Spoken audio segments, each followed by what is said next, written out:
What is up, Internet? Here today again for another Docker, DevOps, everything you can think of in tech AMA. And we're live on YouTube. So this is Thursday morning on the East Coast of the US. Wherever you are, good morning, good afternoon, good night. And either you hopefully have a cup of coffee like me or some other delicious drink in front of you, because we're going to spend about an hour going over all your questions in the chat. I'll cover some stuff. I think I'm going to start introducing a few minutes of what's gone on lately, maybe some weekly updates on what's happening with my projects and maybe sort of the container stuff in general, what's going on with Docker, stuff like that. And then we're going to get to the questions, and I will do my best to get through all of them, even if you ask them late. But, of course, get yours in line quickly so that I can get through them. I do these every week, so show back up, subscribe to the channel, click the little ringer bell so it'll remind you next week when I do this. I will actually be traveling next week. I'm going to be in New York City for Velocity Conference, O'Reilly Velocity Conference, doing live workshops on Docker and Swarm. And I'll be there all week at the conference, so in New York City. So if you're there, make sure you ping me on Twitter or in the Slack. Somehow let me know. We'll meet up and take a selfie and talk about what you're doing with containers and Docker and stuff. And then in a month, I'll be doing that exact same thing in London. So if you happen to be on the west side of Europe and maybe considering O'Reilly Velocity Conference there, it's a really great conference. I went there last year and really enjoyed it. And so now I've been to all three of those Velocity conferences in San Jose, California, New York, and then this year, I'll be doing the London one for the first time. And that'll be, again, another workshop, and we'll talk more about that.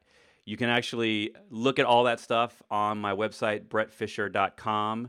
I will show that off in a little bit, but there's going to be a list of all my Docker resources, including all my live workshops, all my online courses, what stuff I'm working on in terms of like open source repos and tools, of course, latest blog posts, stuff like that. And then, of course, YouTube videos like we have here.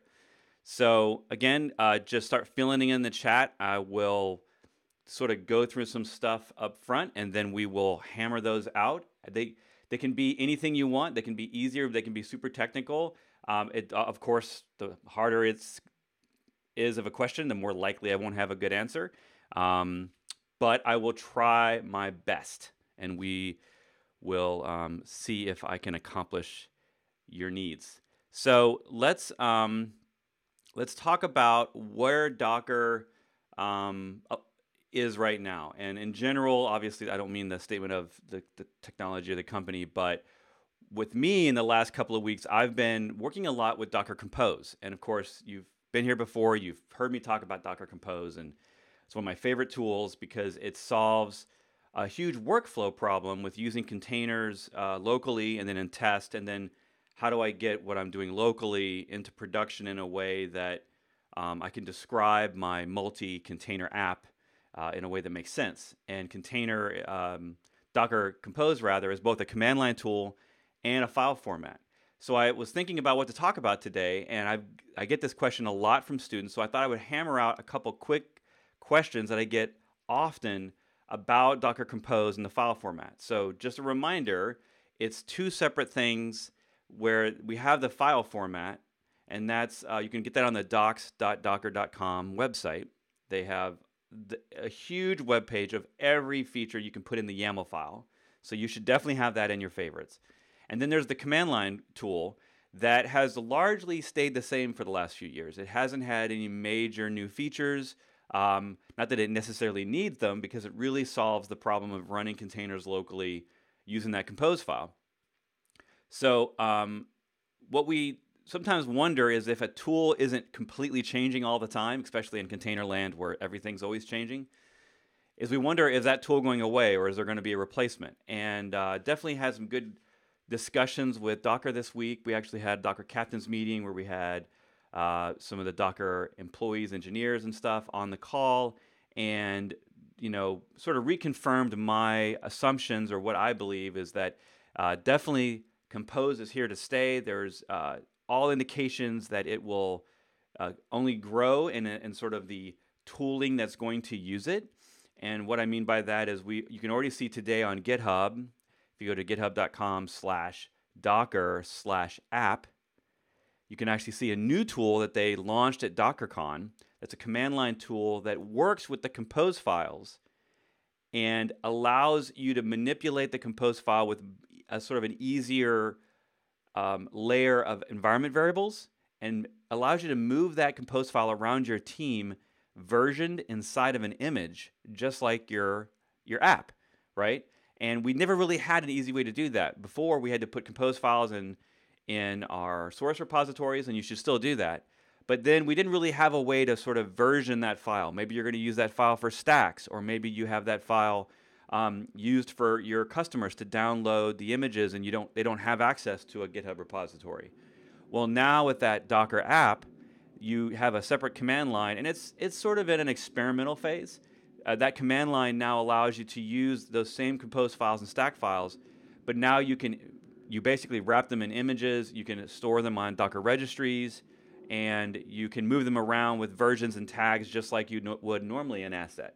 So I haven't put that in the course yet. It's a really early tool, and I didn't want to put it in the course if it was going to keep changing over and over, every month, as like a lot of early beta sort of stuff does.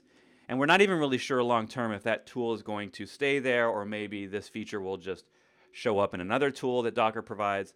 But that's another commitment on Docker's part about the compose format and its usefulness in the industry, and how, honestly, I believe it's one of the easiest formats to use for describing your application. The different parts, the front end, the back end, the workers, all the stuff that needs to happen inside of that application. The other thing that I get really a lot of questions about is the versions of compose files. And you have way back 5 years ago when we first had compose, it wasn't even called compose back then. We had the version 1 format, or really it was version 0 because you never put a version in the file.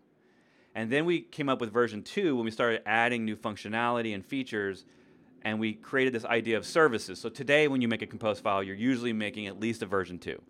And you're putting the version number at the top, and that version number gives you, if you put at least a 2 in there, it gives you the ability to do services and volumes and all that other stuff, right?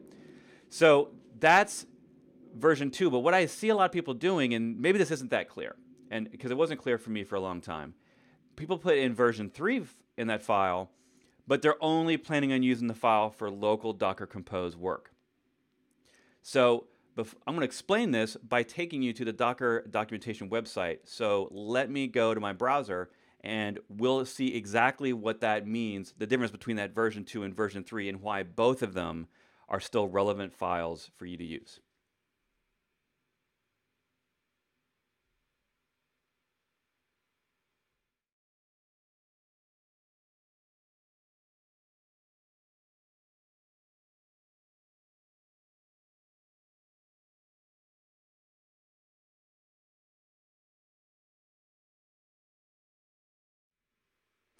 All right, now with the magic that I have with the green screen, you can now see me and the web browser at the same time. And this is almost like a Twitch stream if you're a Twitch fan.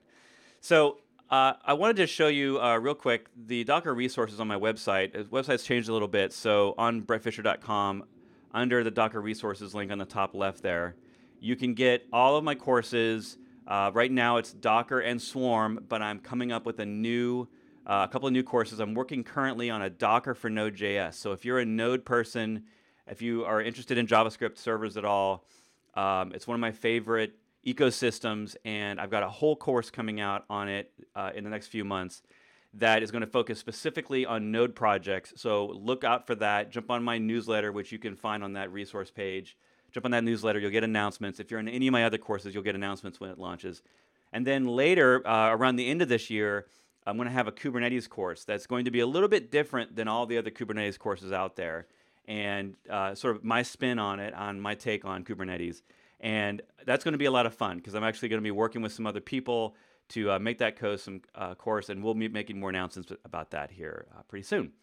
So anyway, let's look at this compose thing that I was talking about. So if I just look up compose file on Docker's website, the thing that you would instantly assume is that I should always use 3.7. And that sometimes that usually will work for you, right? That works fine. It works on Swarm. It works if you're in a Docker Enterprise. If you're a Docker EE customer, that will work now with Kubernetes. You can actually use Docker command line to put that compose file into a Kubernetes cluster if you're using Docker EE, and you can use it locally with the Docker compose command line. So that's what's not obvious is that sometimes you notice that the version 2 format has actually had multiple updates. If you look here, you see like a 2.3 and a 2.4 even format that came out at the end of last year, which is weird because we have version 3 formats that came out before that. So what's actually happening here is that the 2 version and the 3 version are on different tracks. So when you think of version 2 now, think of local Docker compose command line, just for local development. And when you think of version 3 formats, you can think of mostly, am I going to go to Swarm with this compose file? And so if you're not going to use Swarm, if you don't have plans for Swarm, and you're not going to use the Docker EE Kubernetes converter that actually will take a Swarm file and it'll either, a stack file rather, I'll take that stack file and I'll push it into a Kubernetes cluster, or it can turn it into a Helm chart with the Docker app file, Docker app command rather. If you're not going to do any of that stuff and you're just doing local development, you can stick with the 2 versions and you get a few more features in 2 that are just designed for local development that you don't get with the 3 versions. And most people don't realize that. So next time you're playing around with the compose file versions, realize that there's some new features actually over the last couple of years in the version 2.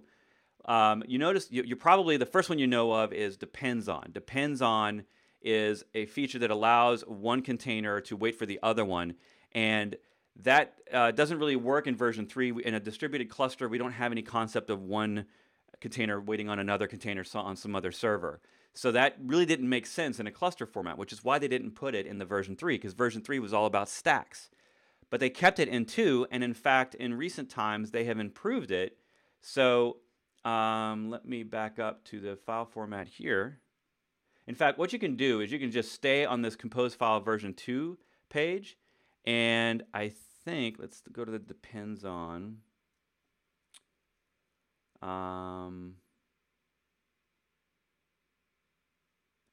Here, you'll notice that in version 2.1, I don't know if you can see this or not very easily, but in 2.1,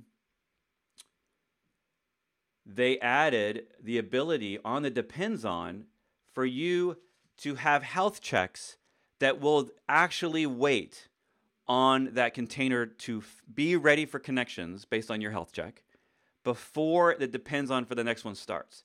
That only exists in the 2 series versions because it's only going to work on your local machine with Docker Compose command line. So if you're someone who's just focused on local development and you're not too worried about how these things are going to start up in production because you're going to solve that a different way, then this is great for you. This is a feature you can use locally to make it easier for you to develop without having, a bunch of restarts. And if you ever hear me talk about Compose, you know that I will say in distributed computing, your applications need to handle intermittent connections themselves, right? Because you can't always assume that database across the network is going to be there in 5 minutes. So you can't always assume that when you start up, it's going to be there either, right? You can't control Amazon's web server and database availability. So you have to have a plan for that, which usually means in Compose world with Docker is you just let Docker handle it. You let your apps crash and they restart whenever they need to, and then once they find the connection again, they'll stay up. And Docker actually has a built-in back off algorithm where it will back off restarting slowly over time so that it doesn't sort of overwhelm your server with all these different restarts. It'll actually slow down the restarts the more it actually restarts your container for that reason. And that's for servers though. For local development, maybe you just want this easy little thing like that. So I'm not going to go into all these features because we want to get to the questions, but I wanted to just show you that there are these 2 file format versions and they're both relevant and they're both useful. So don't give up on 2 just because you think everything needs to be 3 now. Because I think a lot of people complain in GitHub on the issues and they say, I wish these features from 2 were in 3. But that's only relevant if you're trying to use the same compose file for development and for production in Swarm. So go check that out on your own. Let's get to the questions. So Brian's up first. He got here early, and Brian is saying, hello, Brian. Hey, Brett, when I took your course, I got stuck creating a Docker Compose version of WordPress. I tried to do it with persistent storage and couldn't get it working. Have any examples or tips? Okay, so for WordPress, couldn't get it working with persistent storage. So I'm going to assume that you maybe were using Swarm. I don't have a lot of information to know why you couldn't get it working with persistent storage. So if you go to the hub, right, obviously there's a very simple example of WordPress there. And then you can scroll down, and obviously they give you a nice little simple template underneath the WordPress there. So that one technically is using persistent storage. You could just add the volume there for the MySQL, and then it tells you all in this README about the ones you need for the template and for the other WordPress files like the config files, and then also the database files. Those all need to be persistent, or you need to have some plan for those in production, depending on how you're going to get them into your containers. So if that's not enough, that's not going to help you. The next thing I would do is look at my dog versus cat explanation. So this is a repo. It's on GitHub under Brett Fisher /dog versus cat. And I talk about this at DockerCon, where I go through the example of building out multiple applications on a single swarm. What do those compose files look like? How do you handle incoming proxy connections? How do you handle data persistence? And in that example, I use something called RXRay. And RXRay is like a storage orchestrator.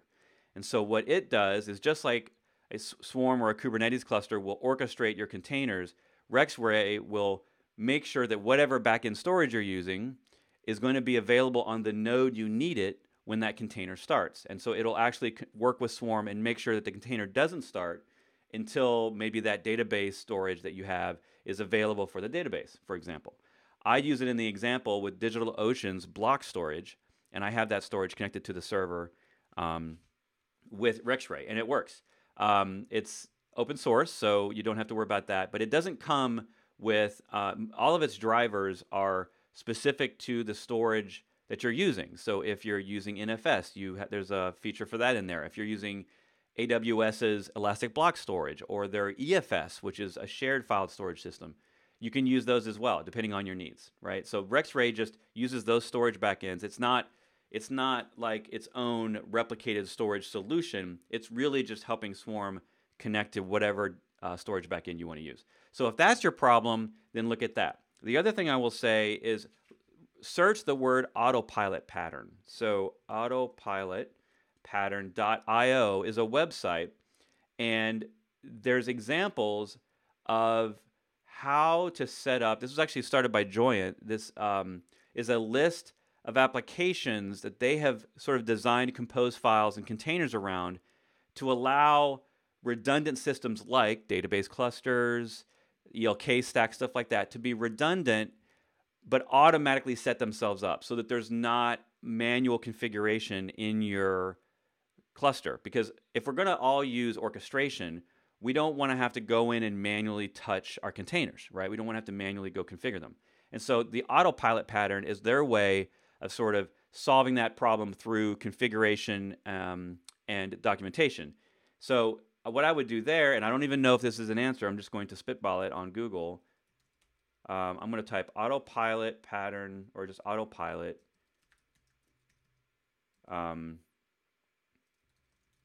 Compose. And look up Compose. Don't use stack file or any of those words. Use Compose because that's the most common format. And you'll find, oh, here we go.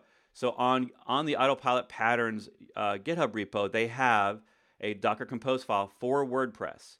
So it's going to be a little bit fancier than the one that you're going to get from the README. Now, and then in here it looks like they've got Memcache in there, and they've got Nginx as the front-end load balancer. They've got some Prometheus. It's interesting. I'm not sure what they're doing with Prometheus. But you're probably not going to use this exactly as is. It's a good example, but you're probably going to want to combine that with some of the lessons I have in the cat versus dog, the dog versus cat, those two together to get your solution. But if you have more specific questions on that, Brian, throw them at the end. I'll try to get to them. All right, next question. We've got another Brian. Hello, Brian. Could you talk about Swarm versus Kubernetes? Also, if you have time, which one applies best for a microservice architecture based on Spring Boot applications. So thanks for the question, Brian. I get sort of orchestrator decision questions all the time. And you have more than just those two in the marketplace. You've got Nomad, you've got Mesosphere, DCOS, which is now sort of runs underneath Kubernetes. And so it's kind of like the decision you have around other layers of your infrastructure, right? So do I use Chef or Puppet or Ansible or SaltStack? Or when you're making development decisions, do I make decisions like if I'm in Node, do I use Express for my API, or do I use Happy as the framework for that, or something else? So there's pros and cons to each one, and it's really hard to help someone in 30 seconds just sort of pick their orchestrator. So my general advice to people, without sort of being a consultant for a couple of days and going through all of their what is your infrastructure now? Is it on-prem? Is it in the cloud? Is it going to be hybrid? Is your team traditionally an open source team, or do they like enterprise contracts? Are you a Microsoft shop? Do you have Windows? Because that's definitely going to affect a decision. How many of these containers are you going to want to, if you think out 3 years, how big is this going to be? What are you going to do multi-cloud? There's all those sorts of decisions. And then you create an architecture requirements list, and that's going to help you make an orchestration decision. Now, I will say that one orchestrator does not fit everybody's needs, right? In general, Kubernetes does more things, but is more complicated. Swarm does less things, but is much less complicated. So Mesosphere, with Kubernetes on top of it, is probably, I would say, not necessarily more complicated than just raw Kubernetes, but it's got more stuff. But then again, Mesosphere is trying to solve more problems. It's trying to manage your whole data center, not just pure Docker container workloads or pure Kubernetes container workloads. So it just depends on your problem set. I would say in general, if you're a new team to containers, and especially to orchestration, always start with Swarm. Because Swarm, you can take my class in a day. You can learn the basics. I teach a whole day workshop at conferences, and we get even farther along in a day with Swarm than I do in my online course. And there's not a huge amount of time invested in that, right? The compose files that you're probably already using locally, you can use in a Swarm stack. You can use a 3-node cluster to kind of test things out. Maybe use a small app and tester, staging to try to figure out certain things. Because obviously, a lot of the complexities around orchestration are around day 2 operations, which are those things that you do after you've deployed your app, like updating it without downtime and dealing with backups and failures and stuff like that, monitoring. Those are the areas that I think are even more complicated long term. And those can really depend on the size of your team, the expertise of your team, which cloud you're going to be in. Obviously, if you're going to be really Google focused in their cloud, Kubernetes has an advantage there, because since it's came out of Google, the connections with the Kubernetes engine and everything there are a little bit streamlined. So the concepts are the same, though. The terminology, unfortunately, is different, right? You don't have stacks in Kubernetes like you have in Swarm. But the concepts themselves around how you distribute an application amongst multi-node, how do you handle a multi-node cluster, those are all very similar. So you're not going to waste your time on Swarm. It's simply a question of, can Swarm do everything you need if you're a complicated, advanced, hundreds and hundreds or thousands of containers kind of shop? And do you need to go to the level of complexity that Kubernetes provides in order to get the functionality you need? So I usually recommend learn Swarm. There are teams and there are shops that use both. They use Swarm in small situations that are maybe throwaway situations. There's nothing inherently wrong with running large swarms. It just tends to be that if you start to get into the realm of you want advanced jobs management, and you're going to use, or you're maybe being provided by your vendors Helm charts already, and so you're going to need some of those specific things that are in Kubernetes, you might have to go that route. So it's a complicated process, but I would say that both work well. The thing I see people doing wrong, or at least what I would consider, in my opinion, wrong, is immediately jumping into Kubernetes with only one person who's going to manage that infrastructure and they instantly go to the open source repos and try to download it and install sort of the upstream native Kubernetes. That's great for learning, but for one person to manage all their other workload and then also a full production Kubernetes cluster on their own is a significant undertaking. There's a lot of security risks in that. The security model is relatively complex with Kubernetes. So that's when I usually advise outsourcing that part, right? Use Docker Enterprise Edition. Consider Rancher or AKS or something like that, or EKS. Do something like that to make it easier on yourself rather than just trying to do everything on your own, because Kubernetes has enough stuff in it that it's going to take a significant amount of time for you to make sure that it's secure and reliable, because those two things are not built out of the box with Kubernetes. You got to make sure that you're deploying it correctly with the right tools to make sure that that all works. But it's a great question, and we're going to move on. Thanks for that. You're not looking into the right camera. Oh, okay.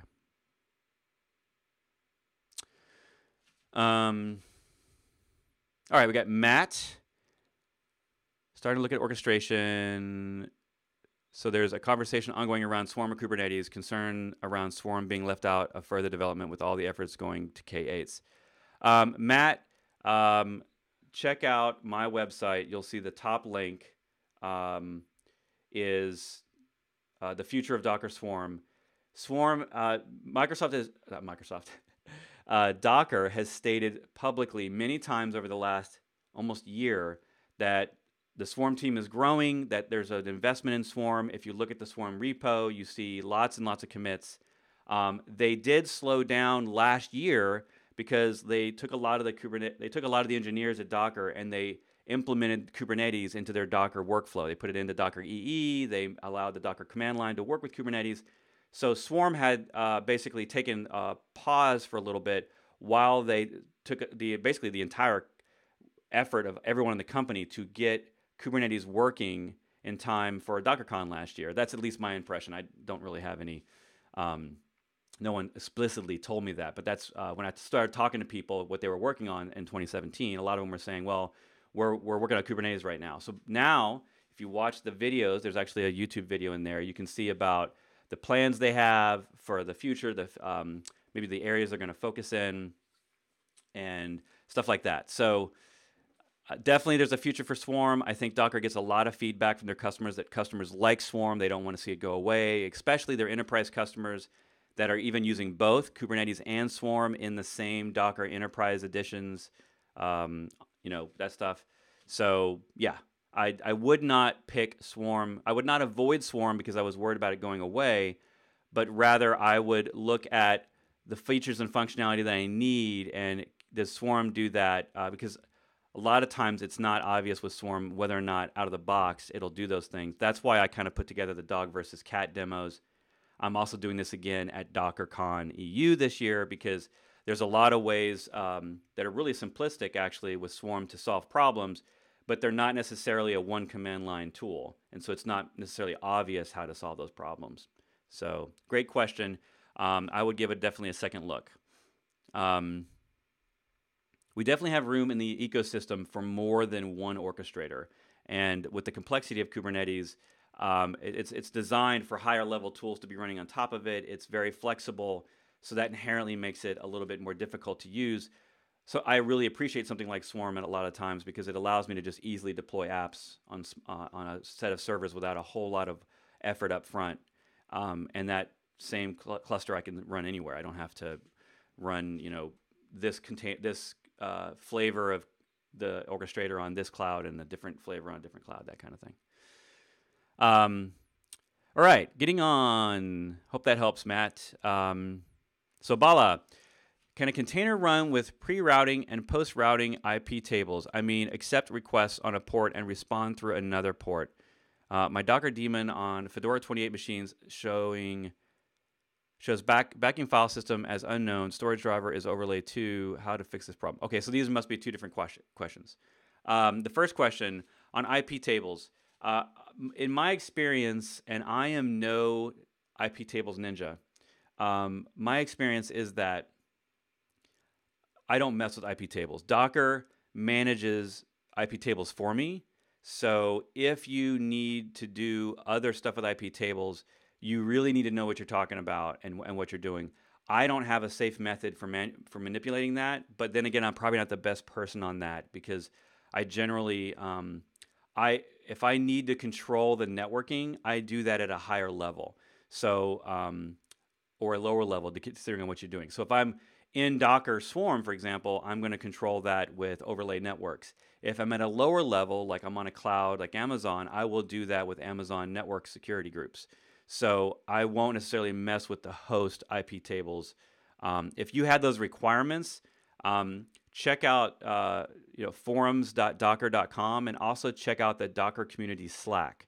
In the Docker community Slack, there's some of the Docker engineers are actually in there helping and answering questions. Also, I would go check in the GitHub issues on Moby, if you've probably been there, but check those out and look around people talking about advanced IP table management, because really I think one of the things that Docker does is it will wipe the tables, as far as I know, when it's in Swarm, especially when it's redoing all. That's basically how it's controlling access to the different containers, is managing IP tables for you. So there might be a safe way to do it. I just haven't had to implement it myself, and I've been able to avoid it for all my customers because they usually have headaches with it.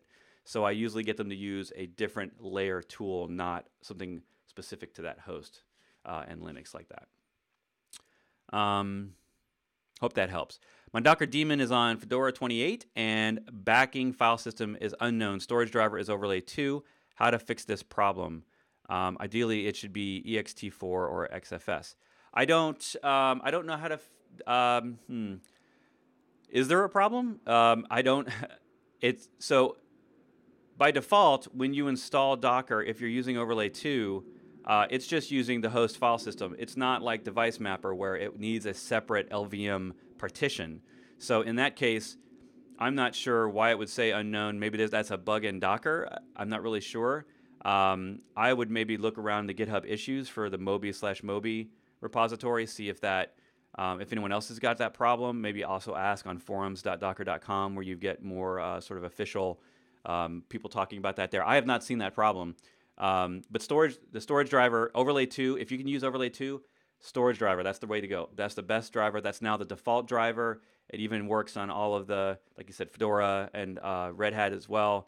They now come with that support built in. So overlay 2, I think the industry is sort of gathered around that as the default storage driver, which by default will use your standard root mount, the same mount that Docker is installed on. So I'm not sure why yours would be saying unknown.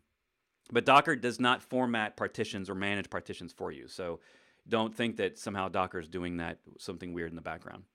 I hope that helps you. Is it Vamsi? I'm not sure if I'm saying that correctly, but are you planning for Kubernetes course? So if so, waiting eagerly. Docker courses are the best on the internet. Thank you, sir. I appreciate that. I'm glad you like my Docker and my Swarm course. Yes, I'm in planning phases now of a Docker Kubernetes course, and I'm going to put, of course, my own little spin on it and hopefully make it easier for you to adopt Kubernetes if you need to go that route. And look for that. Definitely fourth quarter, sort of the end of the year, December timeframe. We're going to try to launch before the end of the year. And I've got some surprises in store for that, so that's going to be fun.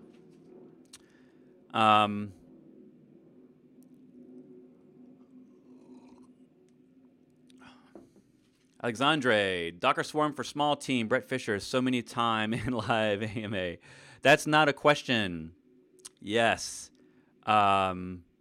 Yes, you're right. Everybody asks that question, but that's the thing we're all talking about. And this is what's happening, right, is that we're all maturing as an industry together. So we no longer have everyone learning Docker 101 and what is a container. Like a lot of people are still coming on board and learning what a container is, but a lot of the discussions in the industry have shifted to which orchestration should I use?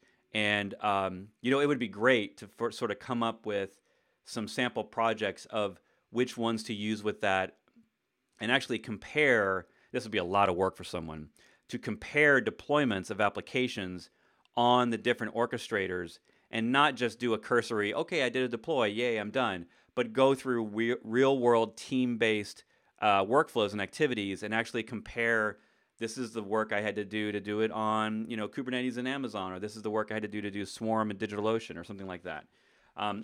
Victor, one of the Dr. Captains actually, let me go look up. Let's see.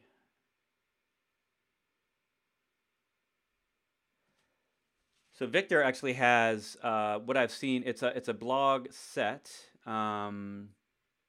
He's got so much good stuff. And if any of you know, some of you have read his DevOps toolkit books. They're really great. They go through Kubernetes, they go through Docker and Swarm. They really cover a lot of stuff. Continuous deployment. He actually works for CloudBees, which is the Jenkins company. And it's going to be, you're going to have to scroll through his blogs. Here we go. So Kubernetes resource management compared to Docker Swarm equivalent. So it's a really interesting take on going through different scenarios. I'm going to create a compose file of a in-tier application. I'm going to deploy it on Kubernetes. I'm going to deploy it on Swarm and see how that's different and how that, the pros and cons of each, right? And I think he does a really fair comparison. He is a Docker captain, so you sometimes might think that he might be slanted one way or the other, but the guy isn't. We've actually had plenty of discussions over beers in multiple places around the world talking about Swarm and Kubernetes and the pros and cons of each and where we think the industry is going and all that. So he's a great guy. He does a lot of good work for the community, and I recommend you check that out. I will actually post that in the Slack chat. I'm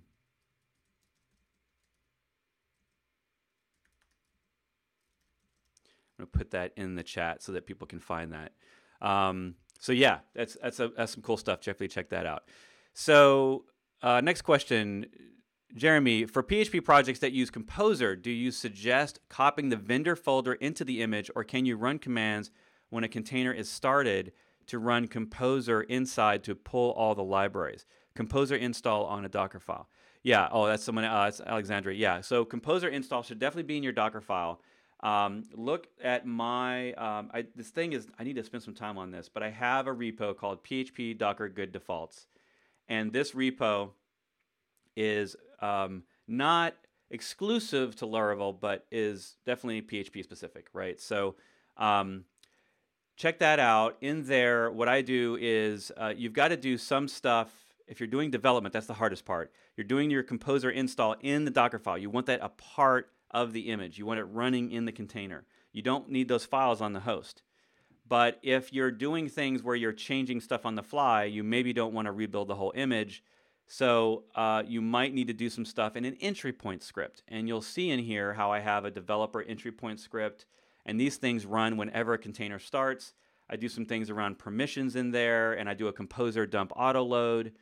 I do that stuff for easier local development. And again, I wish this was better. I wish I had spent more time on this, so apologies. But this is open source, and I would love for some fixes and for people to come up with what works for them with PHP. Also, Laravel has their own. If you're doing that, you said PHP, but you didn't specify anything in terms of frameworks. But with Composer itself is sort of unopinionated around Docker. But there's LoralDoc that you can use. That's a whole solution around using Docker Compose locally for PHP development. So check that out as well. Hopefully that helps. Hello, Gavin. What's up? I found that if you use ECS, you have to specify link in Docker Compose v2. Depends on does not work. Yeah, interesting. Yeah, because ECS, I don't even know what version of Docker ECS is using now. So that's interesting because they're not really running a pure Docker solution. It's like their own little hybrid layers on top of it. So I haven't used ECS in years, but I'm not surprised that is required. Sorry if I mispronounced it. Kumar. Hey, Brett. What's up? How you doing? Brian, no, just Compose had issues with file permissions in Linux. You're probably talking about a previous question. Yeah, file permissions in Linux. There's no question there, so I'm not. Probably was talking about a previous conversation. Niraj, hi Brett. I'm creating a MiraDB container that after that, Need to database my application. How do I create those databases with a Docker file? Oops. How do I create those databases with Docker file? I do not want to get logged into Mira container to create that database. So if you just go to Hub, I mean, you can have a database created automatically on the fly. In fact, I'm not sure if there's an official image.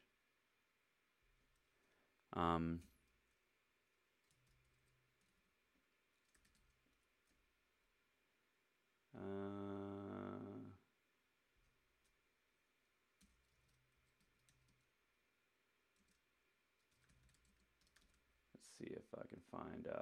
Yeah, okay, there is. There's an official one.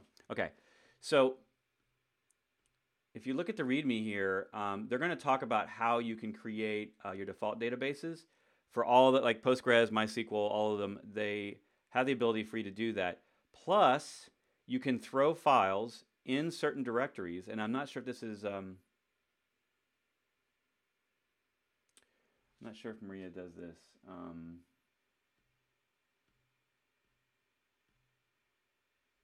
Anyway, there should be information in there on how you can add scripts into the compose file, and it will run those, into the image. And so you make a custom image of yours on top of their image, and then you add your scripts for creating your databases. You can also do it as an entry point script. So if you looked at the MySQL image, that, if you just go in here and you click on their Docker file for the MySQL one, and then if you're looking at this repo, you actually go up one notch to 8.0, and then you see this entry point script. And this is where the magic happens. This entry point script always runs every time the container starts. So things you need to do in here, like create users, create databases, default databases, all that kind of stuff, that happens in this file. And one of the standards they've come up with, and I'm not sure if it's across every common database architecture, so I don't know if all the official images are doing this, but they create a directory where you can just throw in SQL files and it will run those on startup. So check that out. I'm not, is it Maria? I think it's Maria. MariaDB. I've never actually used that one, so check out the documentation there, look in the entry point scripts, and see if that's going to help you. And yeah, you definitely don't want to have to manually log in there. Hello, Mohammed. I'm a big fan of you. Great teaching skills you have. I want to know that I'm not able to find service discovery like Swarm in AWS, ECS, or Fargate. Is this true? I'm not sure what your question is. I'm not able to find service discovery like Swarm in AWS, ECS, or Fargate. So Amazon, none of the cloud providers, well, that's not true. Azure has Swarm support. Amazon does not have, they have not implemented their own version of Swarm. There is a few reasons for that. One is Amazon doesn't typically do anything unless there is, like potential for millions of customers, I guess, So Amazon is probably not going to do all the orchestrators. They've probably settled on just their ECS custom solution, and then they're probably going to do everything else Kubernetes now. So I would not expect a Swarm solution from them. The other thing is, though, is that if you've ever used Swarm, you realize that it's so easy to manage the nodes, to create new nodes, to add new nodes, and to manage those nodes, and then to just deploy applications on it with one-line commands. I'm not sure what benefit their GUIs would have on top of that. Maybe I could drag and drop files. Maybe I could edit, compose files in the server. I'm not really sure. So I always suggest just using, what I do and what all my customers do is either they use Docker Enterprise to deploy Swarm for them if they want to have enterprise support, paid support, or they do something like Portainer. And Portainer is a great GUI on top, a free open source web interface on top of Swarm and just Docker in general that will help you manage your Swarm. And so I don't even care that Amazon doesn't have a Swarm deployer because it's relatively easy out of the box. Docker actually has Docker for AWS. If you want to go to docker.com, I think it's AWS. Yeah. And you can get they've changed the URL. So if you go to the docs, yeah, it's in the documentation now. So you can now deploy basically CloudFormation templates that Docker created onto Azure or Amazon, and that's for the free version. And then they're changing tools if you pay for Docker Enterprise to actually use different tooling for deploying that. But anyway, those are the things I use. I don't need if that's what you're asking. And Swarm has built-in service discovery. So as long as you're talking about intra-Swarm communications, the overlay networks provide that service discovery for you just using DNS names. And it also has virtual load balancers and virtual IPs in there that help manage all that as well. So you probably don't need a separate service discovery out of the box if you're just worried about Swarm. Okay, next question. Santosh, I believe. Sorry if I mispronounced your name. Could you brief about learning path for DevOps professional coming from a build and release engineer? Great question. So I obviously do this live every week, this AMA. I talk about that. But I also have an online or offline, non-live AMA. So under GitHub, if you just go to my GitHub and then under Brett Fisher /AMA, you will see basically what I use. I use GitHub issues as a way for people to ask questions. And it's not really good for break-fix questions like I have this problem, how do I fix it in terms of something misbehaving. But for strategy questions, for what's the best tool for this, or what would you do in this situation, or how does this feature work, or something like that. This is a really great way to ask questions that myself and the community can all gather around. So if you go in here and you just search on DevOps, what you'll find is a great question that someone said, I'm a developer, how do I become a better sysadmin? And I will throw this question in the chat so you can get this question. It's a great question. And what I do is I actually go through a lot of stuff here. I talk about the theory and about why DevOps exists, how did we get here, and then at the very bottom, there's a list of tools and workflows and features and stuff like that I would maybe, if I was looking to hire someone for DevOps, I would be looking for these skill sets.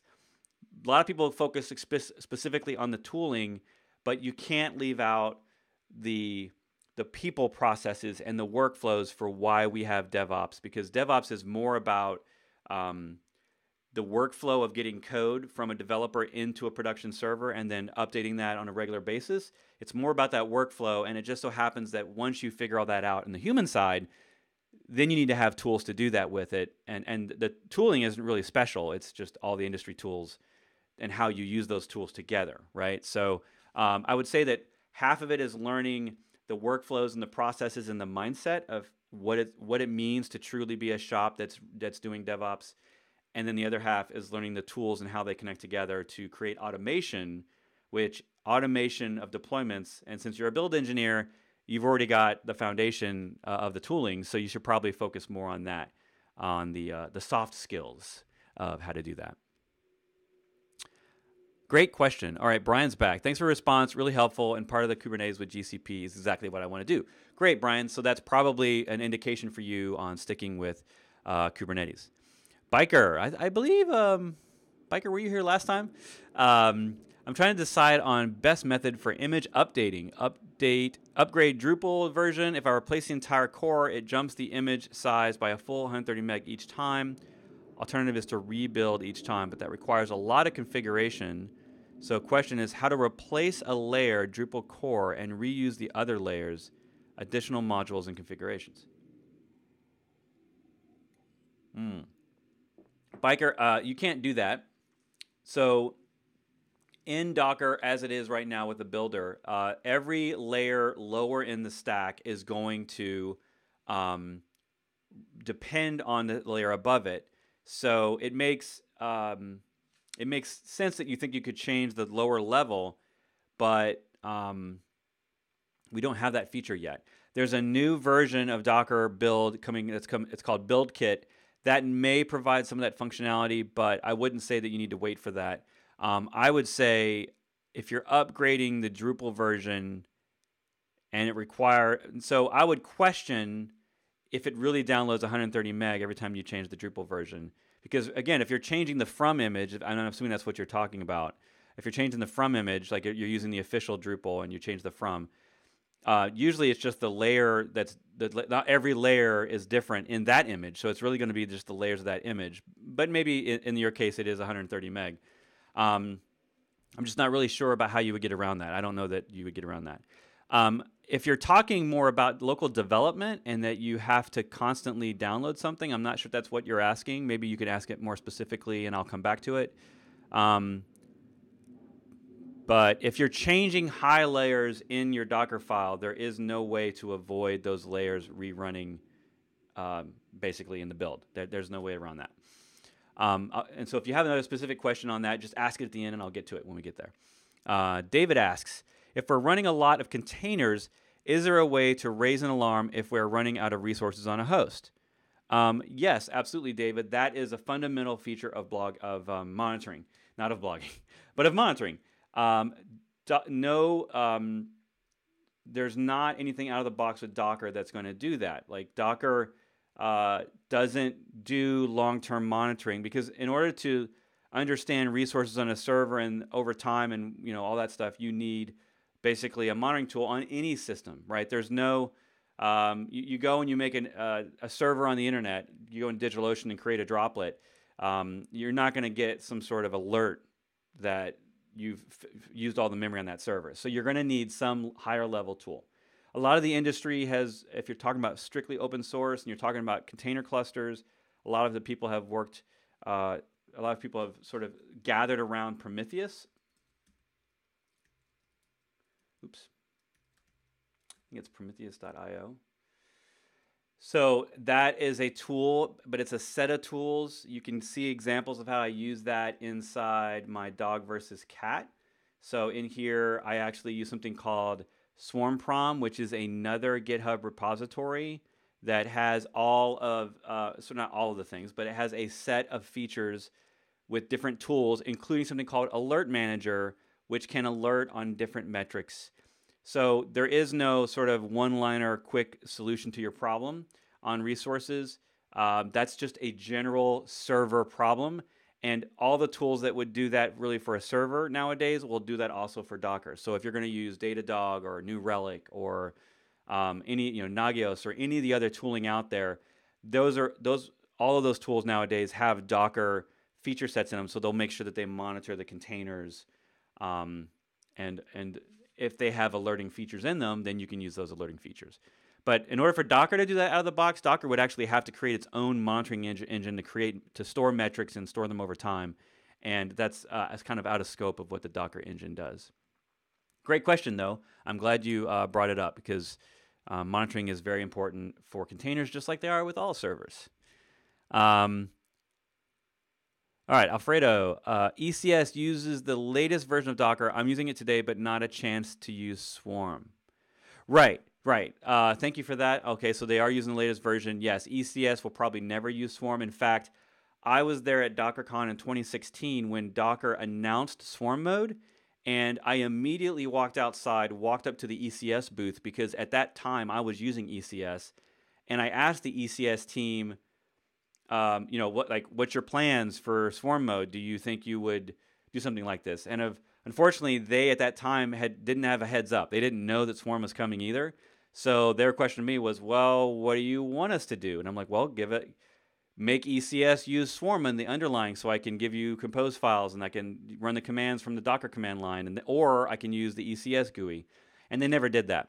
And I think that's really just a lack of demand. Swarm doesn't have the millions of potential customers, I think, because AWS, if you've ever noticed anything about AWS is not easy. It's not a simple tool. It's not a company that focuses on creating solutions for small individual, they don't, that's really the DigitalOcean, the Heroku, those kind of companies are what's focusing on sort of the independent developer or the very small team solutions that are more easy to use out of the box. AWS is more enterprisey, so I would expect them to not do something like that. But you can always deploy Docker Enterprise on top of just EC2 instances and stuff like that. So there's nothing preventing you from doing that. I just create swarms from scratch. I just do the Docker install, and then I just do Docker swarm init. and I create them that way. All right, next question. But thank you for that, Alfredo. That's good info. Gavin says, we use CAdvisor monitor our metrics. Yes, we push those metrics to Prometheus, and then we use Alert Manager to push alerts to Slack and HipChat. Yep. So that's a very common model. Thanks for that, Gavin. CAdvisor is a tool that pulls metrics out of Docker and out of the server, and then they will actually put those in, Prometheus does a pull model, not a push model. So Prometheus will go and pull those metrics out of CAdvisor. David says, thanks, Gavin. We'll take a look at CAdvisor. Great. And Portainer is a good choice. Yes, Daniel, Portainer is great. And it keeps getting better all the time. I love their new agent model that they came out. It's pretty cool. Yeah, thanks, Gavin, for offering to help out. So Biker's back. The image question is really about Drupal distros like Open Atrium, where the entire module set is provided as a full tested package. Any update is a replace of the entire set, not individual modules. So unlike Git, which detects file changes and stores only the differential, Docker is doing a blind compare with generate the huge image. So I guess the answer is to work on the build YAML to recreate the full and record all the development changes in the YAML, not as direct to changes in the container. Yeah, maybe. Maybe you need to create your own if you have a specific requirement. Sometimes it's necessary for you to look at someone else's Docker file and the way they use them and the way they create them, and just decide to copy that code over and make your own custom images that do things the way you want. And maybe that way you will, one of the big problems in Docker is it's not really a problem of Docker, but with people that use Docker files is if they throw a whole lot of stuff in one Docker file line, and that causes, and that line changes, that's a huge change in the space. So if I was looking at it, I would look and seeing if I could break those things up so that when I have the big change, I don't have such a big amount of change there. But to me, 130 meg is a pretty small change. I mean, I have customers or I know people that are using multi-gig images. So I don't know if you're on slow bandwidth, why 130 meg is an issue for you. I mean, so to me, 130 meg is a normal sized image change in production. And so pulling that image change and then deploying those on a server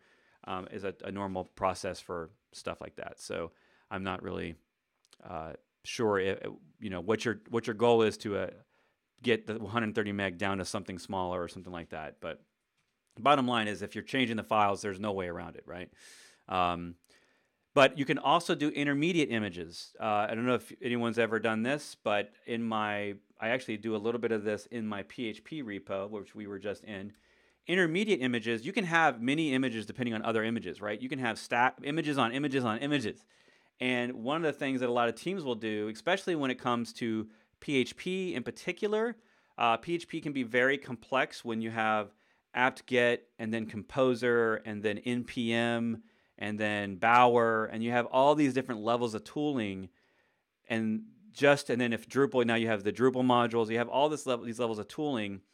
And so in projects with PHP, what I see a lot of people doing and what I support is doing what we call an intermediate image. So the team itself would create an image with the standards for the team that don't tend to change very often. And so in this case, in this repo, I have a base Docker file here.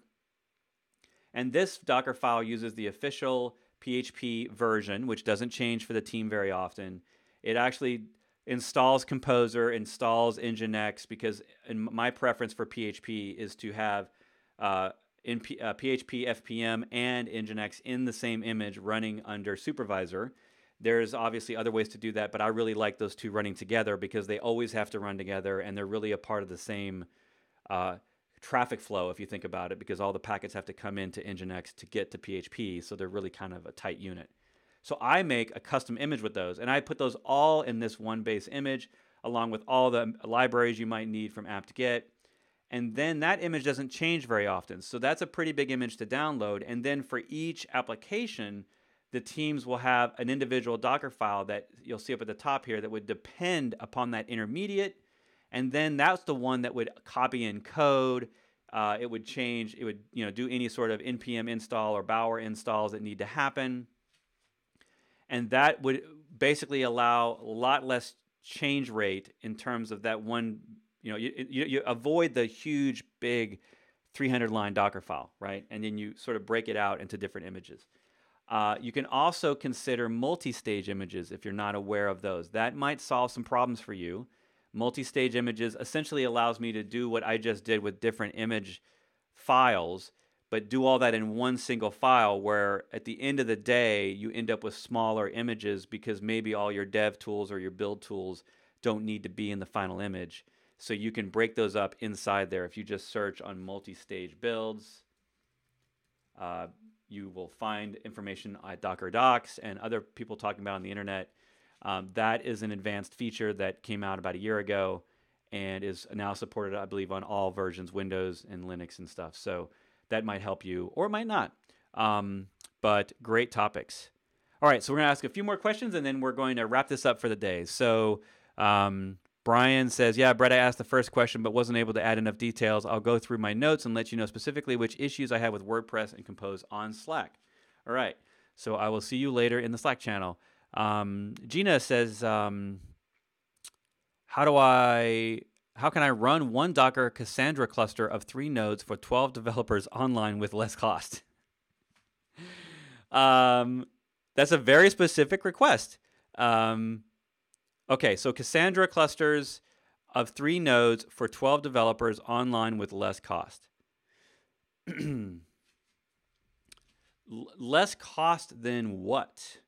I would say when you're talking about focusing on cost, it's a question of how are you doing it today so that we know what we can do to save money on that cost. Containers themselves don't necessarily make the cloud cheaper. It will allow you, if you're using orchestration, to get higher utilization out of your servers. I mean, you can technically do it without orchestration, but it gets a lot harder to do that. And that's assuming that before you were using Docker, you were sort of doing one app per server. That's typically the model that a lot of us adopted. You'd go in, you'd create an EC2 server, you'd put one thing on it, then you'd create another EC2 server, you'd put one thing on that. And containers allow you to have a bigger server with a bunch of things on it. I'm not sure how much that changes the cost model unless all your old existing servers are just idle all day and you just want to really consolidate those into a few. Ask me again in chat a little more specifically.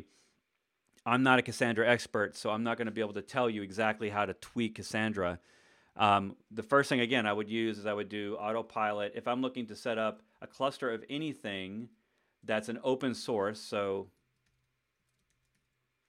oops, I think it's 2 S's. Integrate AutoPilot to Cassandra. So it looks like here maybe there, yeah, AutoPilot pattern. Oh, there we go. Let's look here.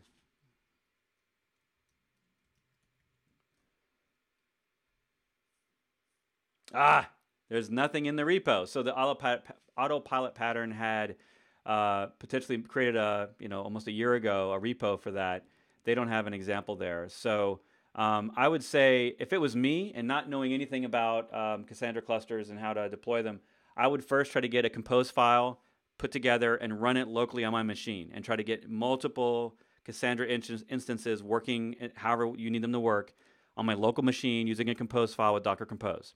Once I got that working, then I can easily build a multi-node swarm cluster and take that compose file and usually with very few changes, deploy that into a multi-node compose swarm. And the swarm overlay networking works just like your local Docker Compose networking. So the networking concepts, the storage concepts for volumes, all those concepts, the service concepts, those all work just as well in the multi-node swarm.